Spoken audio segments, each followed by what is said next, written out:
poco, en la medida de lo posible, para así cerramos esta primera unidad, que ya estamos atrasados.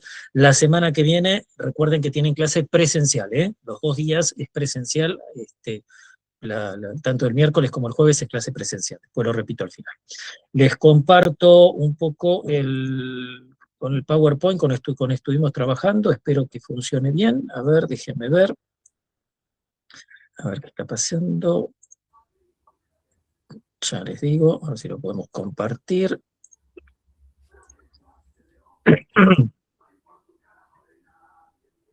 Por algún motivo ahora no se comparte.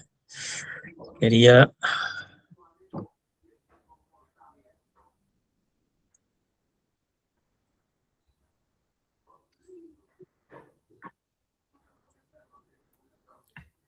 Vamos a cerrar todo, esperen un segundo, porque no sé por qué no puedo compartirles el PowerPoint. A ver ahora. No hay problema si no se puede, pero bueno, vamos a intentar. Ahora parece que sí. ¿Lo ven ahí? Sí, profe. Sí, profe. Perfecto. Sí, sí. Bueno, habíamos hablado un poco de las características de esta crisis del siglo III y, si mal no recuerdo, y díganme si me equivoco, porque como esto se repite en 2 horarios, creo que habíamos planteado el tema del reinado de Diocleciano, ¿no es cierto? Creo que más o menos hasta ahí hemos llegado. Habíamos visto que ¿estoy en lo cierto o con ustedes iba un poco más atrasado? Ya ni me acuerdo. Sí, sí, vimos en Diocleciano. Perfecto, listo. Habíamos visto que, de alguna manera, esa estabilidad inestable, si se quiere, pero estabilidad al fin del siglo IV, dependía de las medidas adoptadas por Diocleciano, un programa, les dije, de una política absolutamente dirigista, absolutamente centralizadora, o sea, de un dirigismo estatal realmente impresionante, que se había planteado en todas las esferas posibles. Habíamos hablado de la centralización política, del dominado, esta figura, esta sacralización de la figura, de la imagen imperial, que le daba un cierto derecho divino al emperador y que le permitía colocarse por todo, sobre todas las otras esferas, digamos, gubernamentales, entre ellas, y creo que se los marqué, la aristocracia senatorial. ¿Se acuerdan que el princeps romano, el emperador romano clásico, era tradicionalmente entendido como un primus inter pares, y ahora por el contrario tenemos una figura que está muy por encima de esa aristocracia, ya que está absolutamente sacralizado, ¿no? Tiene una connotación divina. Hablamos de la centralización militar, esta división de la estructura militar, de la estructura del ejército, entre un ejército de frontera, los limitanei, el mismo nombre se los está marcando, y una guardia personal del emperador, los comitatenses. Hablamos de la centralización económica, ese famoso edicto de precios máximos, del cual hoy después vamos a ver un par de fragmentos rápidamente en las fuentes.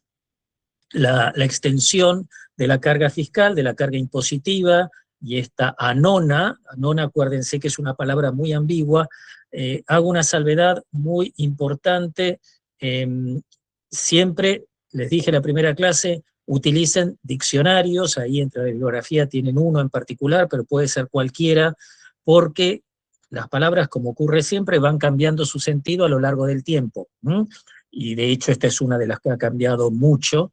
La nona en esta época es todo tipo de impuestos, cuando en realidad, creo que se los marqué, nació como un impuesto exclusivamente destinado a las necesidades militares, las necesidades castrense, y que originalmente se abonaba en especies, en productos. Ya para la época de Diocleciano, anona, insisto, es un impuesto en general, o sea, designa cualquier tributación fiscal en general. Hablamos de la tetrarquía, esta división de la estructura imperial, primero en 2 grandes áreas, Oriente y Occidente, algo que era casi natural, porque efectivamente, les dije, la evolución de la parte oriental del imperio ya es totalmente distinta a lo que está ocurriendo en Occidente.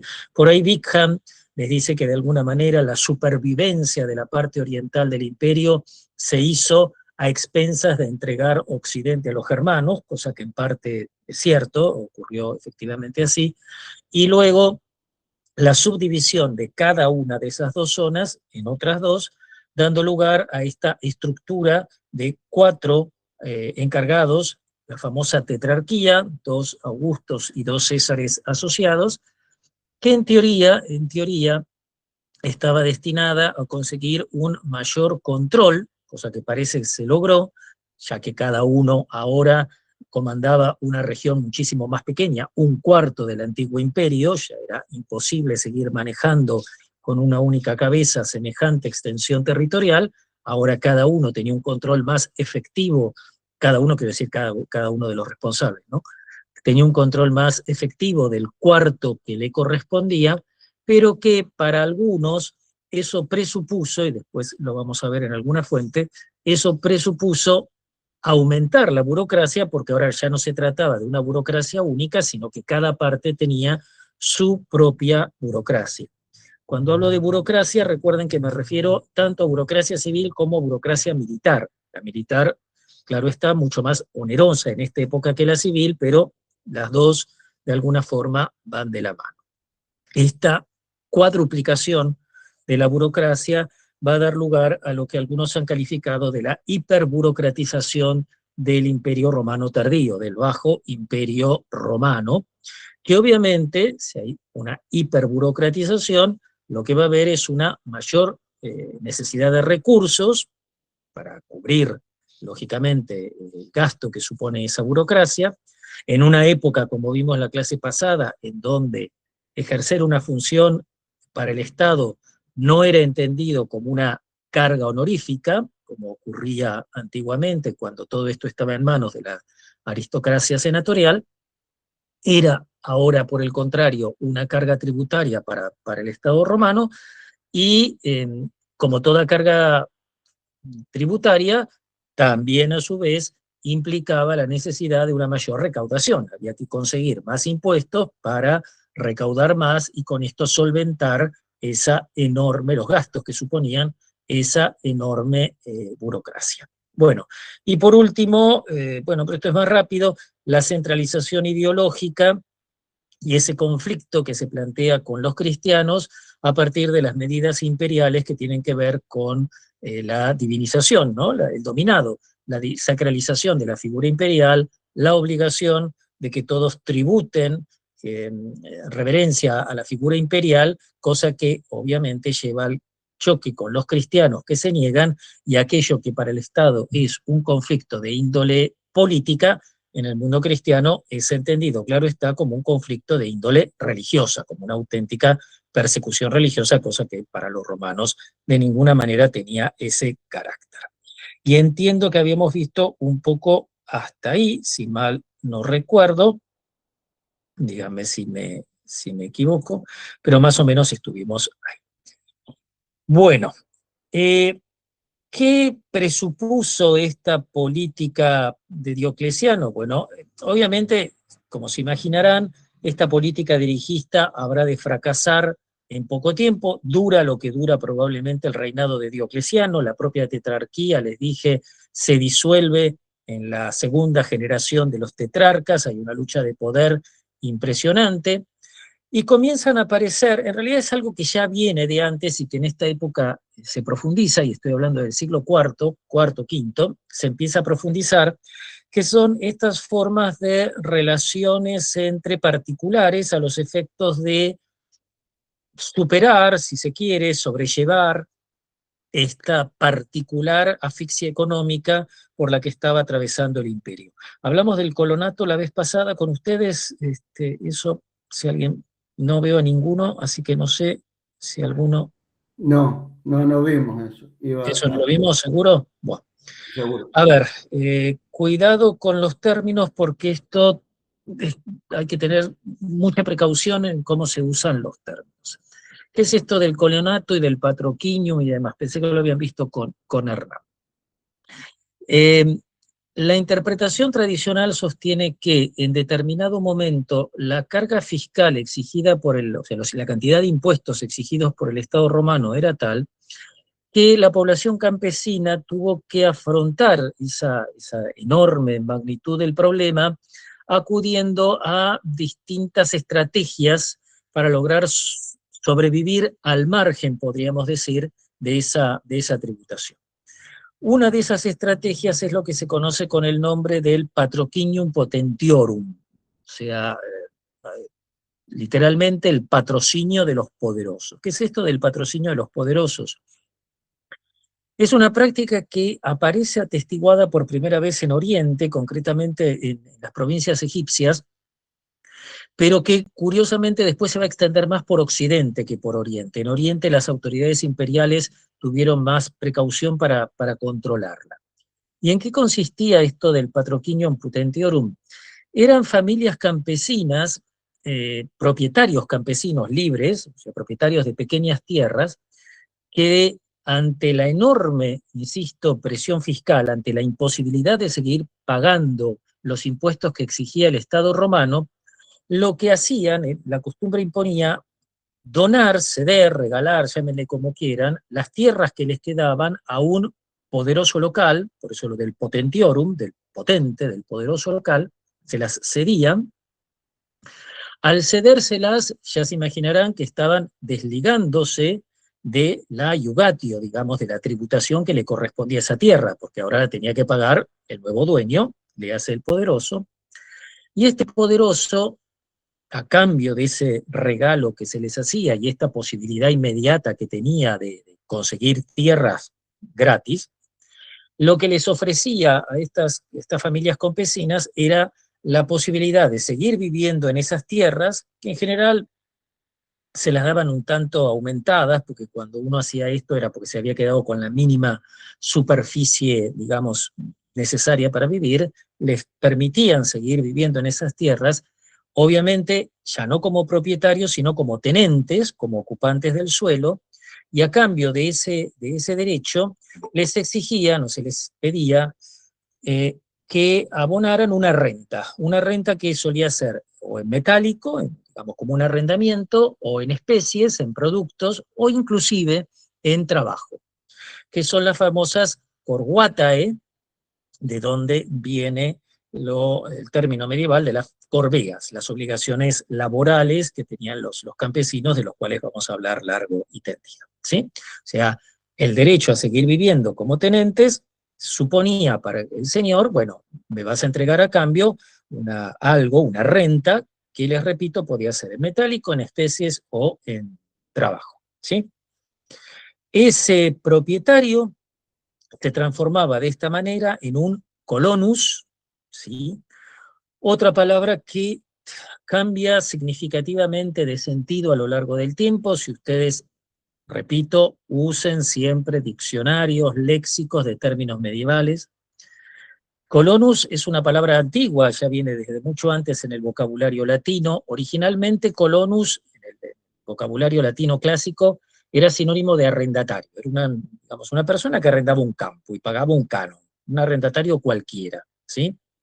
Ya para esta época, siglos III, IV, colonus empieza a designar a este campesino, como les explicaba antes, agobiado por deudas, agobiado por los impuestos, que cede tierras y se queda en sus campos en condición de tenentes a cambio de una renta, ¿sí? Cuidado con esto. ¿Qué es lo que no cambia jamás de la condición campesina? Su estatus jurídico. ¿Qué quiero decir con esto? El campesino seguía siendo un hombre libre. Lo que cambia es su condición de propietario. Ahora la pierde, lógicamente, y pasa a ser un ocupante, un tenente del suelo. Pero su condición jurídica no cambia. De hecho, si le puede entregar su tierra, si se quería ir, podía hacerlo perfectamente. Le era difícil, lógicamente, porque tenía que buscar alguna manera de ganarse la vida fuera de la propiedad. Podía tener sus propios bienes personales, era dueño de otros bienes que no fueran las tierras, podía apelar a los tribunales imperiales si tenía algún tipo de conflicto, o sea, no caía en la esclavitud, seguía siendo un hombre libre. Lo único que se modificaba era su condición de propietario y lógicamente también había cedido parte de sus obligaciones tributarias porque ya no tenía tierra y seguiría pagando la capitatio, o que correspondía, mejor dicho, en concepto de capitatio, pero no aquello que correspondía en concepto de iugatio. Los impuestos que atenían a la iugatio, lógicamente, pasaban ahora a este gran señor, a este dominus, a este possessor, dominus, possessor, patronus, son todos términos equivalentes, a este gran señor al cual se le habían cedido las tierras, y que ahora, fíjense, conseguía dos cosas prácticamente imprescindibles en la época y sumamente costosas, que eran, por un lado, tierras, con las cuales incrementar su patrimonio, y al mismo tiempo mano de obra. En una época en donde la esclavitud estaba en retroceso y el precio del esclavo se había disparado porque no había conquistas territoriales, conseguía mano de obra, una mano de obra libre, que trabajaba por él, no de la misma manera, claro está, que un esclavo, pero que le ofrecía mano de obra adicional en un contexto, les repito, en donde era bastante complicado, ¿sí? Este es el sistema tradicionalmente entendido con el nombre de, repito, Patrocinium Potentiorum. Tenemos entonces tres figuras, dos figuras en realidad y un elemento que los une, mejor dicho. Por un lado, este dominus, possessor, patronus, gran latifundista, que se hace con las tierras y que en teoría es el que tiene que pagarle ahora al Estado los impuestos correspondientes a esa tierra que le habían entregado. En el otro extremo tenemos al colonus, este campesino libre, que seguía siendo libre, por supuesto, pero que ya no era propietario, sino ocupante de una tierra que no es propia, un mero tenente. Y en el medio, el gran lazo que los une y que anuda de alguna manera la relación, que es la tierra, que es el bien que unos entregan, los otros obtienen, y los que atan de alguna manera a unos y otros. ¿Alguna duda hasta acá? ¿Se va entendiendo? Sí, profe. Sí. Cuidado con esto porque después vamos a ver una interpretación diametralmente opuesta de estos mismos términos, pero en la medida en que dialogan con esta manera de entender el problema. ¿Qué ocurre con el Estado ante esta práctica? Porque en realidad es una práctica, es una costumbre que al parecer se va extendiendo cada vez más. El Estado, en un principio, bueno, en teoría el Estado no tendría que verse demasiado afectado en la medida, si se respetara, mejor dicho, el principio según el cual ahora ese gran propietario paga por la tierra que recibe.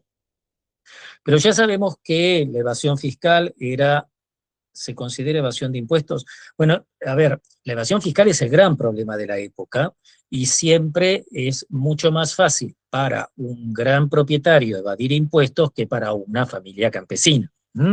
Es más fácil, digamos, actuar al recaudador. Y más en una época en donde el Estado romano, que estaba desesperado por conseguir dinero inmediato, acude a una práctica que hay que tener muy en cuenta, que es la subasta de impuestos. O sea, dice, bueno, a ver, en esta circunscripción yo espero recaudar tantos denarios, y lo ponía en subasta. Entonces, decía, aparecen personajes, ricos personajes, que dicen, bueno, yo te adelanto todo este dinero, tomá, aquí lo tenés, y después lo recupero cobrando impuestos. Y les delegan directamente a título propio, el Estado recauda inmediato, y estos grandes señores después se encargaban de cobrar.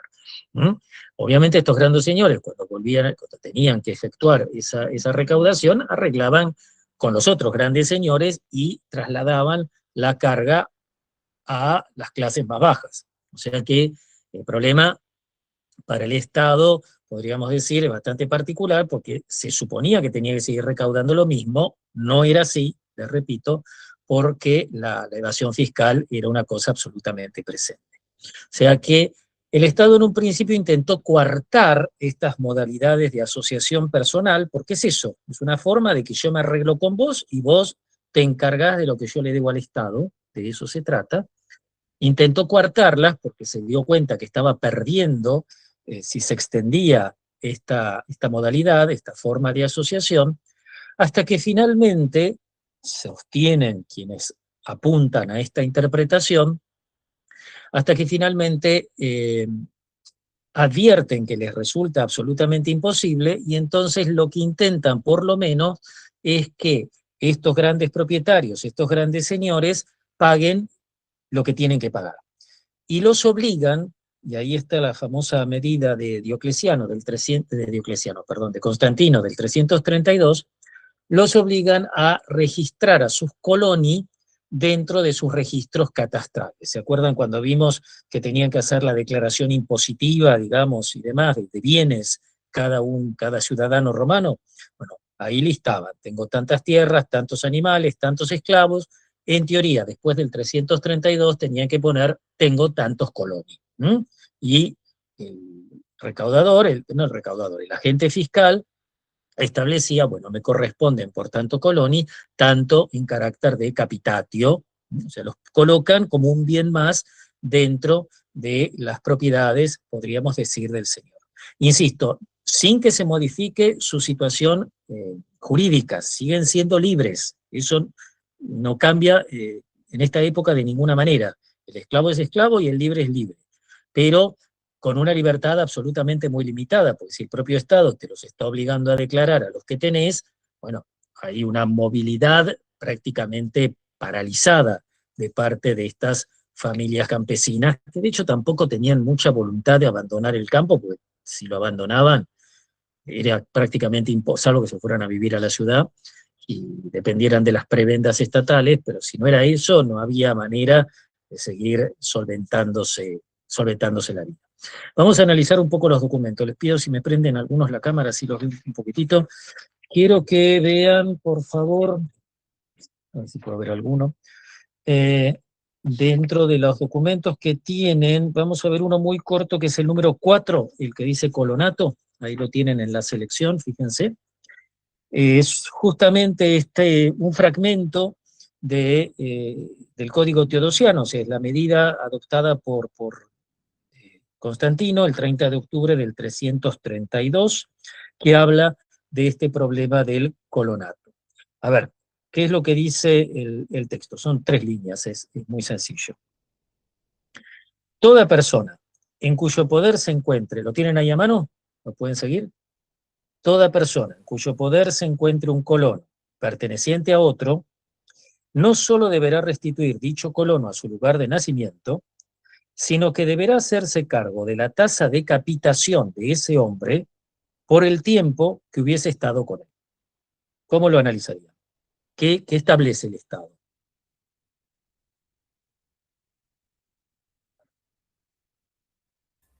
Y le traslada la obligación que era del campesino, se la traslada al dominus en este caso, ¿sí?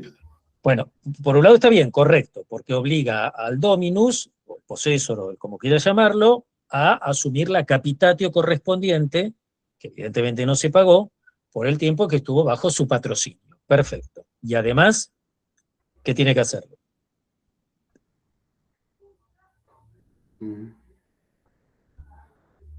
Profe, está obligado, el Colón está obligado a quedarse en la tierra, digamos. Claro, o sea, a romper esa relación supuestamente añadida y devolverlo a su lugar de nacimiento. O sea, de alguna manera, rescindir el vínculo que se había establecido entre esos particulares. ¿Lo van siguiendo? ¿Sí? Ya tiene que reintegrarlo a su estatus anterior y además pagar durante la capitatio, aclara la capitatio, pagar durante el tiempo en que estaba bajo su servicio. Y sigue. Además, y esto es lo importante, a los colonos que intentan fugarse se los debe encadenar y reducir a condición servil. Así, en virtud de su condena a la esclavitud, estarán obligados a cumplir las tareas que los hombres libres consideren convenientes. O sea, el Estado reconoce que si el colono abandona sus obligaciones, sí puede caer en la esclavitud. O sea, directamente la obligación que uno tiene para con el Estado es tal que si no la cumplís, caes en la esclavitud. Tenés que seguir pagando el impuesto correspondiente. Y de alguna manera, le adjudica la necesidad de establecer esa relación, colocarlo bajo, como les decía antes, de los registros patrimoniales, que el señor me diga qué tiene bajo su control. Y si alguien no paga por eso, cae en la esclavitud. ¿Sí? Por eso es importante, digamos, esta medida de parte. ¿Qué significa esto? Fíjense, estamos yendo a un mundo. Le atribuye como un poder de policía Tal cual, a los señores efectivamente. poderosos. Tal cual, efectivamente. Sí, sí, ahora los controlamos. Se reconoce la incapacidad de seguir prohibiendo el esquema o limitando el esquema y, bueno, transfiere esa obligación hacia la clase aristocrática, hacia la clase latifundista.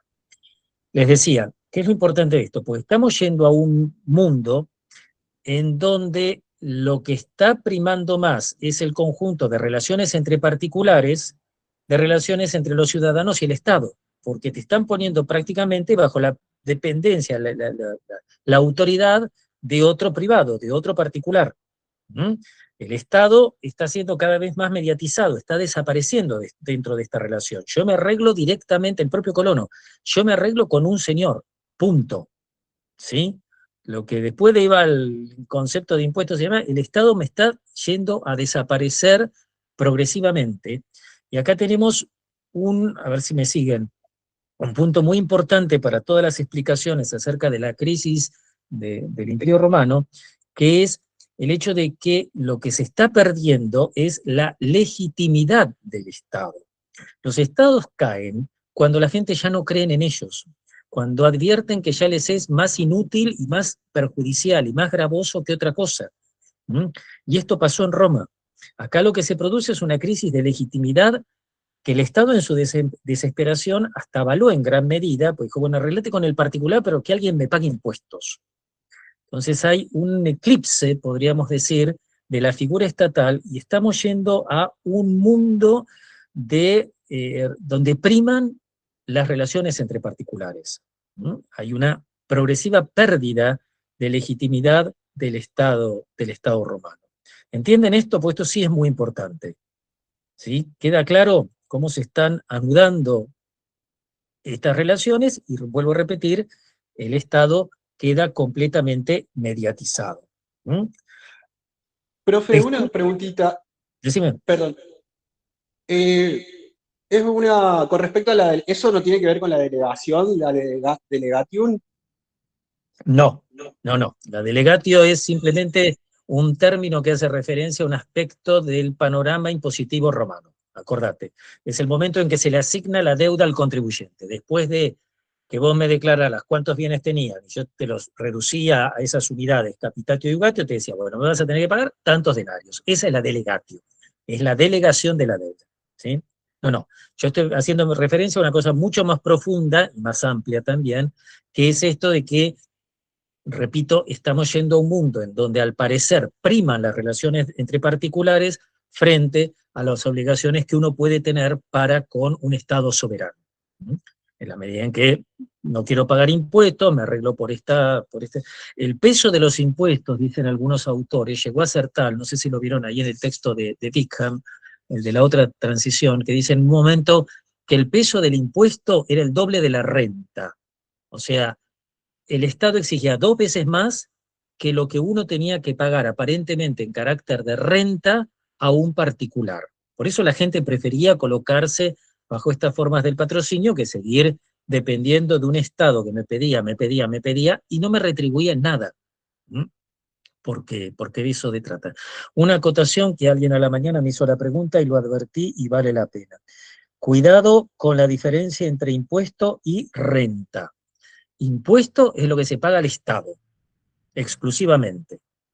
Renta puede ser cualquier tipo de tributación a cualquier particular. Si quieren hablar de renta como equivalente de impuesto, tienen que agregarle renta fiscal. Renta fiscal es sinónimo de impuesto. Pero si ustedes hablan de renta, es cualquier tipo de tributación que uno puede tener para con quien sea. ¿Sí? Así que ojo con esa distinción, vino a cuento porque alguien hoy me preguntaba por el texto de Wickham, esa diferencia trascendental que él hace entre impuesto y renta. Y cómo pesa una y otra en ese amplio periodo que él ve entre el siglo III y el siglo VIII, bueno, el siglo VII aproximadamente. ¿Sí? Así que impuesto al Estado, renta, vamos a referirnos cuando hablamos a las tributaciones a particulares, insisto, ya sea en trabajo, en moneda o en especies y demás, ¿sí?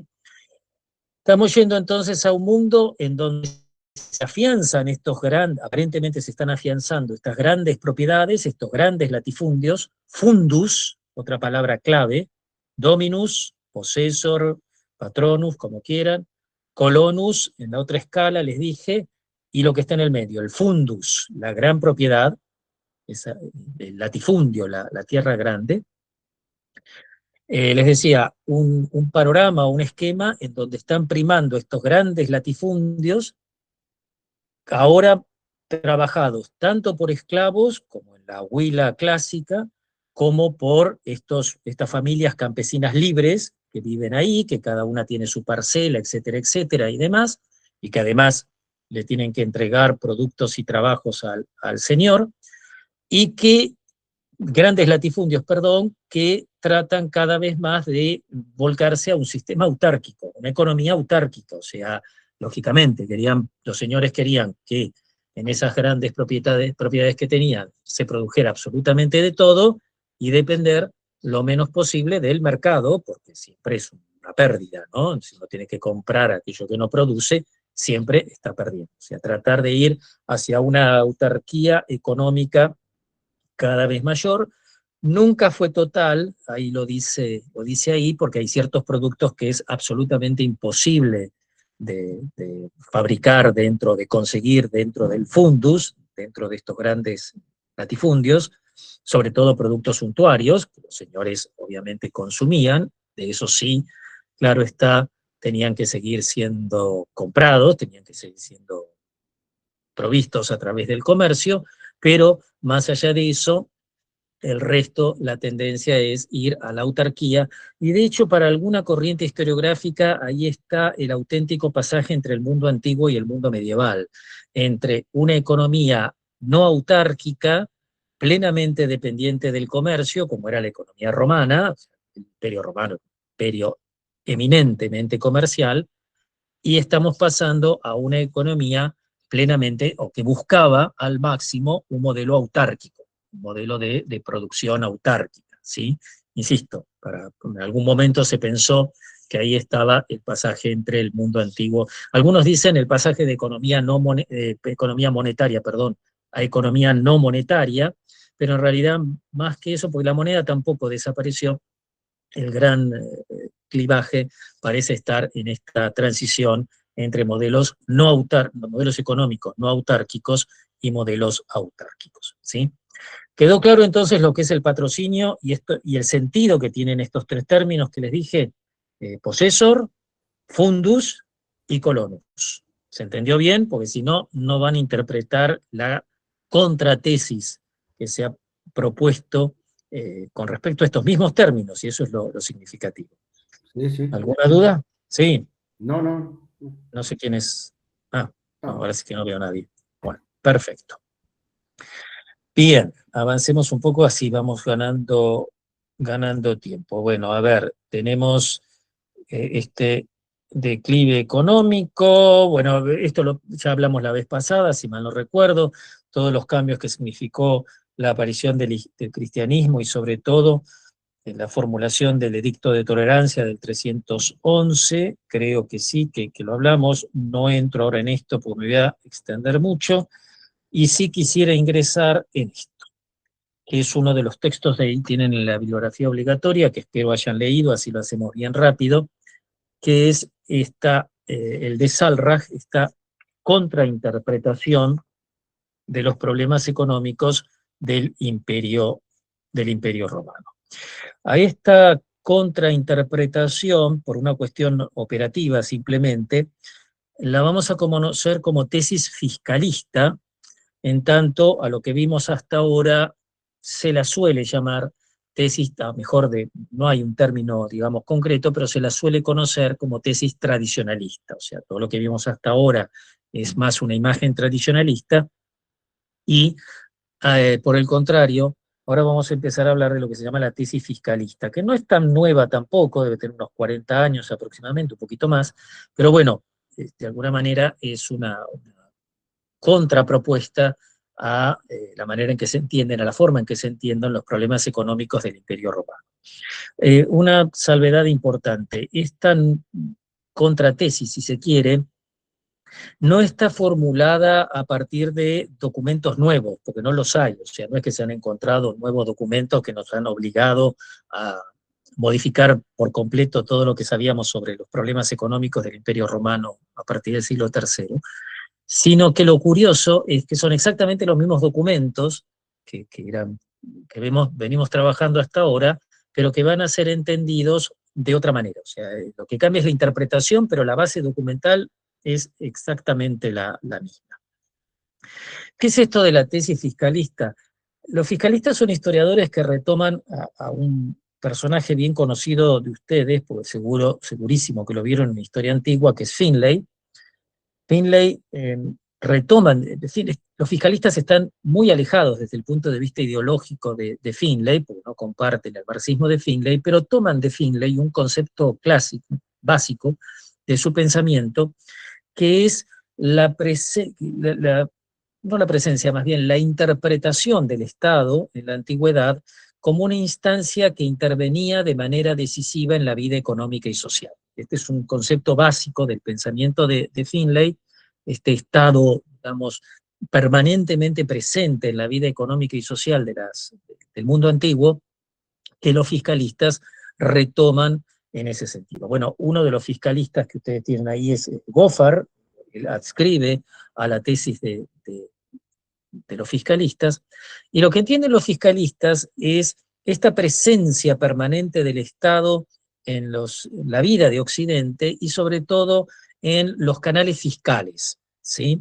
Por eso lo de fiscalistas. O sea, lo que entienden es que, a diferencia de lo que se ha interpretado tradicionalmente, la fiscalidad, los impuestos, no tenía esa carga tan omnipresente y desastrosa que le venimos adjudicando hasta ahora, sino que por el contrario, hasta tuvieron, podríamos decir, cierta matiz positivo, algo que, bueno, lo saben porque es algo que los economistas hasta el día de hoy se siguen debatiendo. Los fiscalistas dicen, bueno, se sobredimensionó, se valoró de manera excesivamente amplia y exacerbada este problema de la fiscalidad, del impuesto en el mundo tal. De la misma manera también cuestionan si hubo tanta burocracia, si hubo esa famosa hiperburocratización del Estado romano. Claro está que si no hubo hiperburocratización, tampoco tenemos que pensar que hubo gastos desmedidos por parte del Estado romano, y aún admitiendo, y esto es lo curioso, aún admitiendo que, vamos a suponer que sí, que hubo una burocracia impresionante del Estado romano, los fiscalistas dicen, bueno, el hecho de que haya tantos empleados del Estado no necesariamente presuponen un gasto inmediato, sino que pueden tener hasta una contralectura. ¿Qué quiero decir por esto? Creo un cuerpo de ejército para asentar en la Galia superior, supongamos, fantástico. De inmediato uno tiene que pensar más gasto porque hay que alimentar, mantener, pagar los salarios de todo ese nuevo cuerpo de ejército. Pero ese cuerpo de ejército se instala en una zona y con esos salarios consume. Demanda productos, demanda servicios, demanda determinados bienes, etcétera, etcétera, con lo cual me reactiva la economía local. Está bien, puede ser, digamos, acotada si se quiere, pero hay una reactivación de la economía local. Por lo tanto, dicen los fiscalistas, aun cuando pudiéramos hablar, lo cual ponen en duda, pudiéramos hablar de un aumento burocrático, esto no es automáticamente sinónimo de gasto, sino que puede haber, de alguna manera, una contrapata en una cierta reactivación económica en determinada región. Para los fiscalistas, además, lo que ha habido, y esto es muy, muy importante, lo que ha habido es una interpretación desacertada de esos mismos términos que veníamos analizando antes. Este tema del patrocinium potentiorum, del patrocinio de los poderosos, y en consecuencia de términos como fundus, como possessor o dominus, como quieran llamarlo, colonus, etcétera, etcétera. ¿Qué dicen los fiscalistas? Dicen, bueno, empecemos con la parte más alta del esquema, el possessor, el dominus, el patronus, insisto, los términos son, las palabras son equivalentes en este sentido. Para un fiscalista, el possessor, para los tradicionalistas, era el gran propietario, el que tenía un latifundista. Para los fiscalistas dicen, bueno, sí, podía tener tierras, pero no era lo fundamental. Es más, ellos advierten que había posesores, había domini, que no tenían tierras, ¿sí? ¿Qué era lo que los hacía o cómo los interpretan entonces en ese esquema? Ellos entienden que un posesor en esta época es simplemente un particular, una persona que tiene una delegación de autoridad de parte del Estado romano. Es alguien que ha recibido del Estado romano una función determinada, una autoridad determinada para ejercer durante un cierto tiempo y en un cierto lugar. O sea, ya no lo ven como un latifundista, insisto, sino como un particular, privado, con una función delegada del Estado. Hoy a la mañana alguien me decía, no es lo correcto, pero para que lo entiendan, un tercerizado, si se quiere. Una figura tercerizada de parte del Estado romano. Si no era alguien que tenía tierras, hay que suponer, según la tesis fiscalista, que tampoco tenía campesinos dependientes. O sea que también me está cambiando el sentido de la voz colonus, si se quiere, ¿sí? Ese possessor, ese dominus, repito, tenía una función para un fiscalista, era alguien con una función delegada, y esa función delegada fundamentalmente lo obligaba a actuar como oficial fiscal y arrendador de impuestos. Era alguien a quien el Estado le había asignado la tarea de recaudar impuestos, de arrendar impuestos. Normalmente acudían al mismo sistema, normalmente el Estado, perdón, no les dije el sujeto, acudía al mismo sistema anterior. Me adelantás el dinero y luego yo te doy la atribución de recuperar ese dinero, de recaudar impuestos para recuperar ese dinero. Y no solo eso, te doy la posibilidad de hacer una ganancia. Se llamaba la moderatio taxatio, precio moderado, porque bueno, al fin y al cabo, esto demanda un tiempo, un cierto trabajo, tenés que ir, recaudar, etcétera, etcétera. No es lo mismo que la figura anterior, en donde el Estado subastaba impuestos. En este caso, le daban literalmente la autoridad para después efectuar una tarea de recaudación específica, con o sin adelanto del dinero, no importa. Olvídense del adelanto. Te encargo a vos, particular, que recaudes esos impuestos. Si el posesor ahora, o el dominus, es un recaudador de impuestos, ¿qué es el fundus o la posesio? ¿Qué se imaginarán que puede ser? ¿Qué es? Profe, acá decía que el fundus no era una propiedad privada en el sentido moderno, sino un asentamiento fiscal o base de percepción fiscal. Efectivamente, es la circunscripción, un territorio, una delimitación territorial, en donde te dicen, ahí, en ese lugar, tenés autoridad para recaudar impuestos. Por eso, les dije antes, el posesor no necesariamente era, en esta interpretación, es un propietario. Es más, puede haber tierras que son suyas y tierras de otro, no importa, puede haber tierras de campesinos y otros latifundios. Es una demarcación territorial, una circunscripción fiscal. Y por último, ¿qué es el colonus en esta misma interpretación? ¿Cómo lo tenemos que interpretar?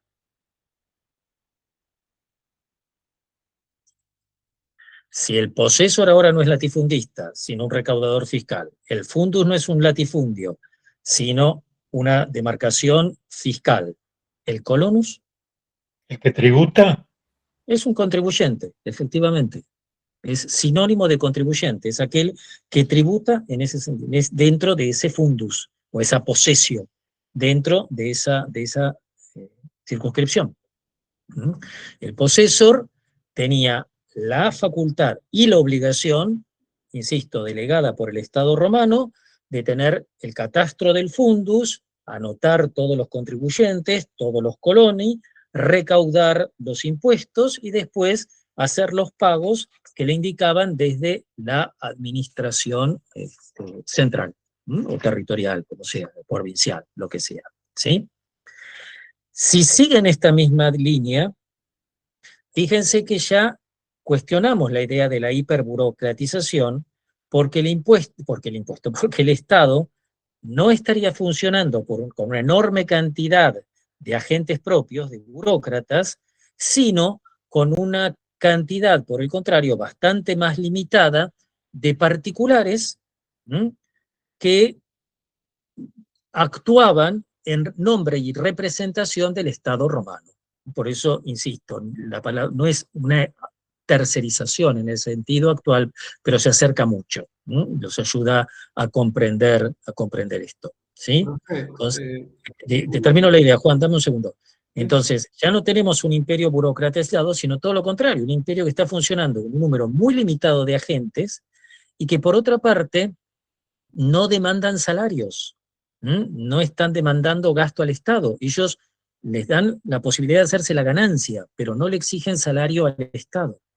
Ahora, lo curioso de esto, y ya estoy con vos, Juan, es que por un camino o por el otro, estoy llegando a un mismo punto de quiebre, que es el hecho de que, así como antes teníamos un imperio altamente burocratizado, lleno de impuestos, en donde la gente prefería desligarse del Estado y arreglarse entre sí, arreglarse entre particulares, con lo cual la imagen imperial se estaba deslegitimando, a través de esta tesis fiscalista, de esta interpretación, tenemos lo mismo, porque el imperio está delegando funciones en particulares y también se está deslegitimando. Con lo cual, insisto, el punto de llegada por dos caminos diametralmente opuestos de entender el asunto va a ser el mismo. Acá lo que hay es una crisis de legitimidad del Estado. ¿Sí? Sí, Juan, te escucho. No te veo, pero... Sí, profe. La duda mía tiene que ver en realidad con una cuestión de quién podía, en uno o en otro caso, pero sobre todo en esta última interpretación, en esta tesis, quién podía realizar esas tareas, o sea, con respecto a la ciudadanía. ¿Podían ser de las provincias, o sea, no ciudadanos romanos?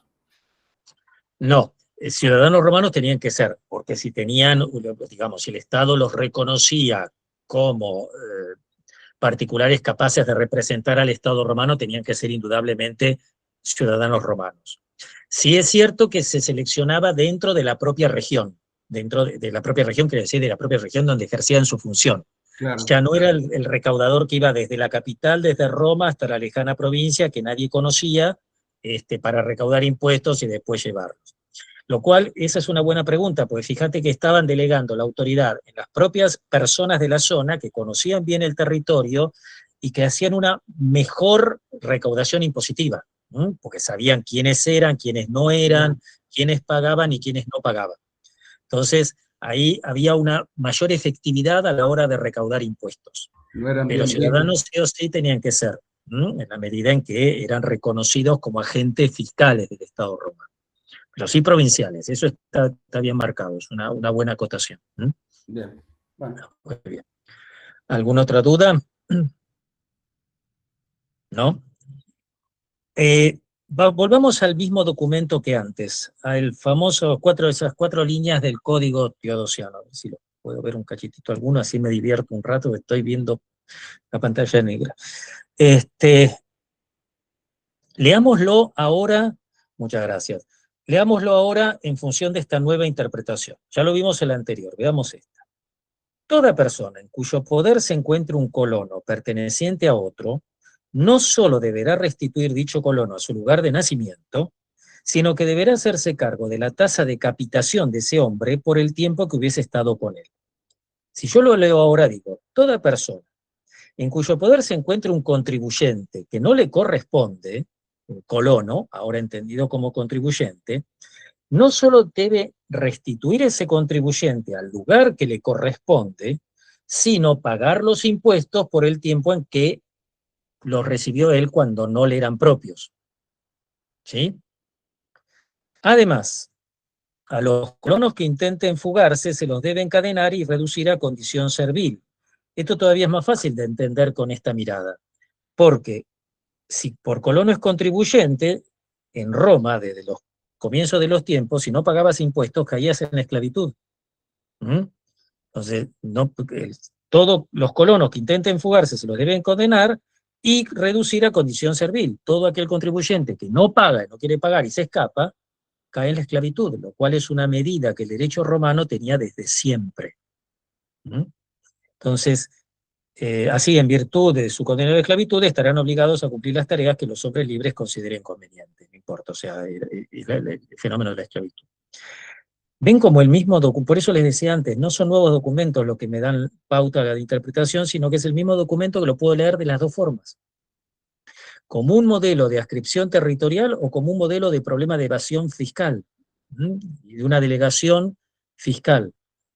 Lo único común es eso que les señalaba antes, el hecho de que, de alguna manera, los dos puntos recaen en lo mismo, que es lo que aquí quien está perdiendo como figura legítima, como figura de autoridad, es el Estado. El colonus no es, como le dice ahí la imagen, un campesino arruinado, sino un contribuyente fiscal. Una cosa que me preguntaban hoy que es muy importante. El esquema fiscal romano perduró muchísimo, de hecho lo vamos a ver aparecer inclusive hasta en tiempos del Imperio Carolingio, lo cual es comprensible porque era muy bueno, era muy muy bueno, o sea, cuando se instauran los famosos reinos romanos germánicos, cuando se desarticula por lo menos la parte occidental, el Imperio de Occidente, y aparezcan estos reinos, famosos reinos germánicos, los reinos germánicos preservaron el sistema de tributación romano, todo el sistema administrativo romano. Primero porque no tenían otra cosa para proponer, y en segundo lugar porque era bueno. Y tampoco podemos decir que estos germanos no cobraran impuestos, ellos seguían cobrando impuestos como cobraban impuestos los romanos. La única diferencia que va a haber con estos reinos germánicos es que hay menos gasto. Y hay menos gastos porque estos germanos van a eliminarme de cuajo lo que era el principal gasto que tenía el Imperio Romano, que era ¿cuál? ¿Cuál era el principal gasto que viene Las teniendo campañas militares. el ejército? Digamos, mantener el ejército. Claro, la guerra, Claro. Entonces, con los germanos, como la propia estructura, ya lo vamos a ver, la propia estructura social germana es una estructura jerárquicamente militarizada, la élite germana ahora compone el ejército, y ese gasto ya no lo tenés. Pero eso no quiere decir que no cobraran impuestos, ni mucho menos, eran germanos, no tontos, y insisto, el sistema romano era muy bueno en ese sentido. Lo que no tenían era ese enorme peso fiscal de los impuestos, lógicamente, que era la clave del asunto, ¿sí? Todavía hay gente que está. Queda claro entonces en qué consiste, podríamos decir, esa tesis fiscalista. Esta manera de entender la fiscalidad no como un peso, como se la veía antes, no como un problema acuciante, sino como una realidad, digamos, proactiva dentro del Estado romano. De hecho, en algún momento Salras le dice, el problema no era que aumentaran los impuestos, sino que después los cobraban bien y mejor. Había mejores formas de recaudación. Y había, lo que me preguntaba recién Juan, había gente más capacitada o con mejor conocimiento del terreno para cobrarlos. Entonces, no era que aumentaran, sino que los cobraban y que trataron, mejor dicho, por todos los medios de evitar la evasión fiscal. Y hablando de la evasión, acá hay otro tema también que aparece, que es bastante curioso, porque, bueno, lo que pasa siempre en los problemas históricos, ¿no? Siempre aparecen los mismos elementos, pero interpretados de otra manera. Si hablamos de evasión fiscal, también tenemos que hablar del ejército. O sea, les decía, es curioso porque de alguna manera vuelve a surgir ese factor que en la historiografía del siglo XIX tenía tanta importancia, tanto renombre para explicar la crisis del Imperio Romano, que son las invasiones germánicas. Lo vimos, ¿no? Para buena parte de la historiografía liberal de fines del siglo XIX, el Imperio Romano había caído como resultado de las incursiones germánicas. Y actualmente también, y por ahí creo que Wickham se los marca, si mal no recuerdo, las invasiones germánicas vuelven a estar presentes, pero no precisamente por el efecto destructivo, asolador, devastador que tuvieron, sino porque las invasiones germánicas, y sobre todo en la parte occidental, no tanto en la oriental, mantuvieron muy entretenido al ejército, mantuvieron muy ocupado al ejército. Y si vos tenés muy ocupado al ejército, el ejército no lo podés destinar a hacer tareas de policía interior. En consecuencia, eso explica o justifica por qué había tanta evasión fiscal, porque no había nadie que pudiera controlar. En Oriente ocurrió distinto, en Oriente, o sea, en el Imperio de Oriente ocurrió distinto. En el Imperio de Oriente controlaron las incursiones germánicas muy temprano. En consecuencia, ahí sí pudieron destinar a buena parte del ejército para hacer control interior, entre ellos recaudación fiscal. En Occidente, por el contrario, como tuvieron a los efectivos militares demasiado entretenidos en las fronteras, uno no paga impuestos si no es obligado. En consecuencia, nadie controlaba, y ahí explica en gran medida el hecho de que la evasión haya estado a la orden del día. O sea, vuelve a reaparecer el mismo factor, las invasiones, pero insisto, no por el efecto inmediato destructivo, sino por la tensión que demandó al ejército romano y la imposibilidad de usar el ejército para hacer, entre otras cosas, control de la recaudación.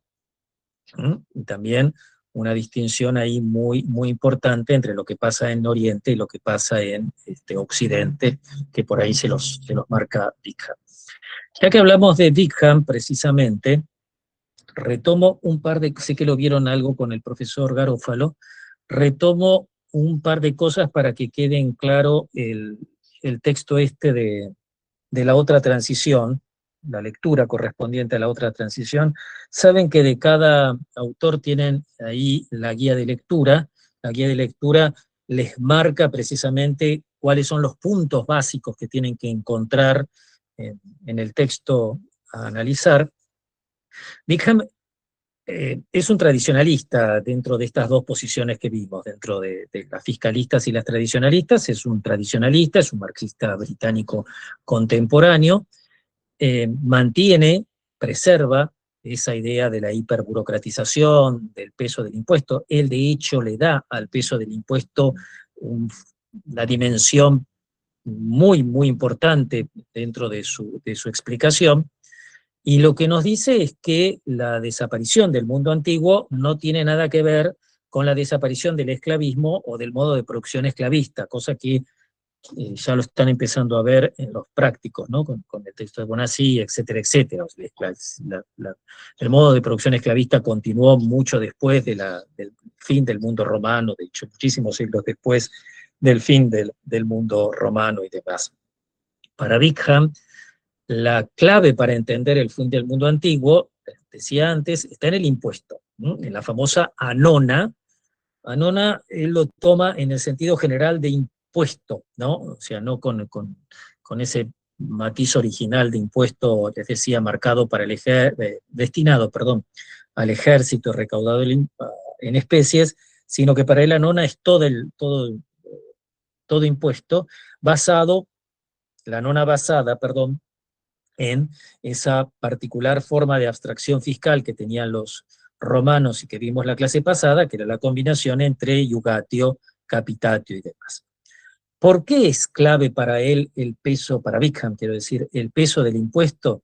Porque él entiende que la carga fiscal llegó a ser tan onerosa que la gente prefería pagar renta a un señor que seguir pagando impuestos al Estado romano. Prefería perder sus tierras, insisto, es un tradicionalista, mantiene esa interpretación, prefería ceder sus tierras, transformarse en tenentes, etcétera, etcétera, delegar, transferir toda su obligación fiscal para con el Estado directamente en manos del señor. Y Wickham entiende que el Estado, y en esto también sigue a Finlay, era el único factor unificante que tenía el mundo romano.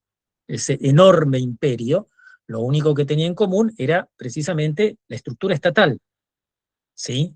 El elemento estatal. El Estado, además, y esto lo deben haber estudiado en Antigua, era el que jerarquizaba toda la vida social, a través de un instrumento básico que tienen todos los estados, que es el derecho. El derecho era el que te decía que vos eras aristócrata, equites, plebs, etcétera, etcétera, y te definía tus derechos precisamente y tus obligaciones, ¿sí? A partir del siglo III, tu posición social, la estructura social empieza a hacer ruido y se desprende de esa función estatal, porque ahora lo que realmente te da cuál es tu posición dentro de esa estructura social, ¿qué es? El poseer o no qué cosa. Es el que te asegura Tierras. tierra, efectivamente. O sea, a partir del siglo III la tierra es el poder, y cuanto más tierra consiguieras, más poder tenía, porque en muchos casos, como vimos antes, o por lo menos según la interpretación de Bingham, la tierra trae aparejado, en muchos casos, les decía, mano de obra, a través de los famosos coloni, etcétera, etcétera. O sea que el elemento estratificador a partir de esta época va a ser la tierra, y se pierde esa función específica del Estado romano, ¿no? La tierra es el gran poder en ese sentido, ¿sí? Igualmente, profe, perdón que me interrumpa, Sí, sí, fue el mismo Estado el que permitió esa concentración de tierra. efectivamente. O sea, por eso también él llega al mismo punto último, a la meta, que es esto de que hay deslegitimidad del Estado. Porque el Estado, a su juicio, favorece de alguna manera este esquema. Por lo mismo, Bingham dice, hay coexistencia entre modos de producción en un larguísimo periodo que va entre el siglo III, cuarto, hasta prácticamente el siglo VIII. Entre el 700 y el 800, dice, lo que vamos a ver es una coexistencia entre modos de producción. Un modo de producción esclavista y un modo de producción al que denomina feudal. ¿Y por qué habla de coexistencia de modos de producción? Porque es en ese largo periodo, él advierte, y de ahí que es muy importante que distingan bien los términos, las palabras, él advierte la coexistencia entre impuesto y renta. Cuanto más impuesto, más Estado, más modo de producción esclavista. Cuanto más renta, menos Estado y más modo de producción feudal. Porque hay más relaciones entre particulares. Por eso para él es tan importante este tema de la tributación. La ecuación y la coexistencia de los modos de producción viene a su juicio de la coexistencia paralela entre impuesto y renta. ¿Entienden eso? Esa es la tesis de él. Toda la tesis se resume en esto. De alguna manera, el hecho de que va desapareciendo progresivamente el Estado romano en la medida en que se pagan cada vez menos impuestos por todos los problemas que ya vimos, y por el contrario, se prefiere pagar cada vez más renta. Por eso les dice, como les marcaba antes, que en algún momento el impuesto, el peso del impuesto era el doble de la renta y la gente prefería pagar renta antes que pagar impuestos. Creo que alguien me notó algo en el chat. ¿Cuál es el problema de Bingham y qué es lo criticable y lo que le han criticado precisamente a esta tesis? El hecho de que él resume todo el modo de producción feudal a una única variable, que es precisamente la renta.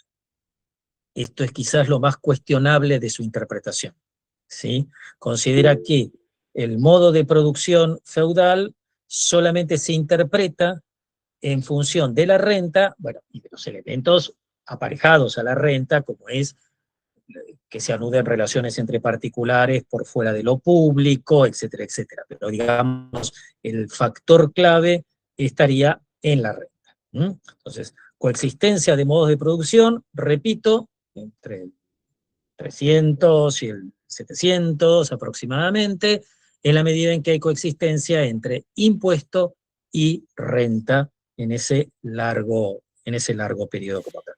Un minuto, Santiago, espera que creo que alguien escribió algo. A ver, Agustín. Si el Estado para Bingham es el único factor unificante, claro, Es por eso que él dice Roma cayó cuando cayó el Estado. Sí, efectivamente, porque entendía que ese enorme territorio que albergaba desde el Atlántico hasta la Mesopotamia asiática, lo único que tenía era el Estado como factor común, era Roma, de alguna manera, como factor común. Si el Estado pierde legitimidad, el Imperio Romano estaba como condenado a fracasar porque era lo que los unía, los mantenía unidos. Y la perspectiva fiscalista difiere con esta frase de Wickham. Sí, a ver, difiere por supuesto con toda la interpretación de Wickham en la medida en que no mantiene esa idea del impuesto como elemento opresor, terrible, desintegrador de la estructura. Lo único que de alguna manera coincide con Wickham es la importancia del Estado, ¿sí? Y el hecho de que si el Estado se deslegitima, también está condenado a desaparecer. El punto de llegada, como te decía antes, es el mismo. Lo que está cambiando es el recorrido para alcanzar ese punto de llegada. Había alguien más que tenía una pregunta, pero no sé, a ver, esperen, que como abrí el chat. Pero ya me quedó claro. Gracias. Ah, perfecto, listo. Sí, porque había una mano levantada, pero no. Se entendió el texto de Wickham, le di obviamente los elementos fundamentales para que lo analicen, pero bueno, esa es la clave para interpretar el famoso trabajo ese, que tiene sus años, pero que es muy, muy interesante, sobre la otra transición que nos plantea Wickham. ¿Se entendió? ¿Dudas? Profe, Bueno, pienso, sí.